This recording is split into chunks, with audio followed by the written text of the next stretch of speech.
В 6-летнем возрасте мы отвели ее в школу в Душанбе. Учителя сначала сказали, что девочке будет тяжело ходить, и они могут приходить на дом. Я сказал, что мы ее будем сами водить в школу. У нее должны появиться подружки, и она должна научиться общаться. Дочь Гулмахмада Саторова Шукрона родилась с диагнозом ДЦП. И то, что другим детям дается само, Шукроне с невероятными усилиями и тяжестью. Например, ходить она научилась только к 5 годам. Сегодня ей уже 17, и она учится в 10 классе обычной школы. С учебой тоже помогает папа, с которым вместе Шукрона делает уроки. Шукрона сказала мне: давай вместе выполнять задания по английскому языку. Я согласился. Так получилось, что, занимаясь с ней, я учусь говорить по-английски. Задаю вопросы, а она отвечает. Гулмахмад старается, чтобы его дочь была как можно самостоятельнее и уделяет большое внимание ее физическому развитию. Мама водит девочку в различные реабилитационные центры для детей с особенностями в развитии, а дома с ней занимается он сам. Собственными руками Гулмахмад сделал небольшую шведскую стенку и турник. И после работы каждый день находит время для тренировки с дочерью. Я так благодарна отцу и матери, что, несмотря на мой диагноз ДЦП, я себя не чувствую больной. У меня здоровый брат и племянники, которые никогда не дают мне почувствовать себя не такой, как все. Помимо учебы и спортивных занятий, Шукрона успевает и с работой по дому. По словам ее матери, дочь сама готовит на всю семью и убирает. Она всегда помогает по дому, и я ее не отговариваю. Такой труд полезен Шукроне.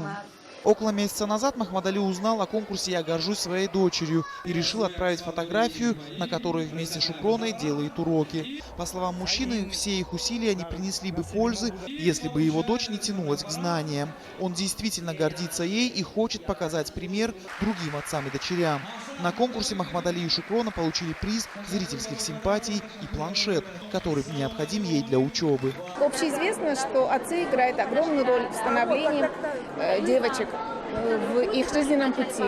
Поэтому для нас было очень важно объявить этот конкурс именно среди отцов, чтобы посмотреть, насколько отцы готовы, заинтересованы поддержать своих дочерей в жизни. И в то же время стимулировать их на продолжение поддержки в будущем. В конкурсе приняли участие больше сотни отцов в номинациях «Лучшее сочинение», «Фотография» и «Дети» в номинации «Лучший рисунок». В сочинениях отцы рассказывали о том, чего добились их дети в жизни и как они их поддерживали на пути к успеху. В Таджикистане, особенно в сельской местности, принято рано выдавать девочек замуж, а образование, тем более высшее, считается не просто чем-то необязательным, но иногда даже вредным и позорным. У нас все еще распространены патриархальные предрассудки. Зачастую девочкам не разрешают закончить среднюю школу, получить высшее или профессиональное образование. Основной целью перед девочкой ставят научиться домашнему хозяйству и выйти замуж. Поэтому для нас было очень важно, чтобы этот конкурс стал толчком каким-то для положительных процессов и у нас в стране. Конкурс «Я горжусь своей дочерью» проводится в первый раз в стране. И в представительстве Фонда народонаселения ООН организаторов конкурса надеются, что многие отцы изменят свое отношение к дочерям. По словам Гульмахмада, его дочь готовится к поступлению в вуз в следующем году. И он сделает все возможное, чтобы у девочки осуществилась ее мечта. Анушер Арипов, Насим Исамов. Настоящее время. Таджикистан.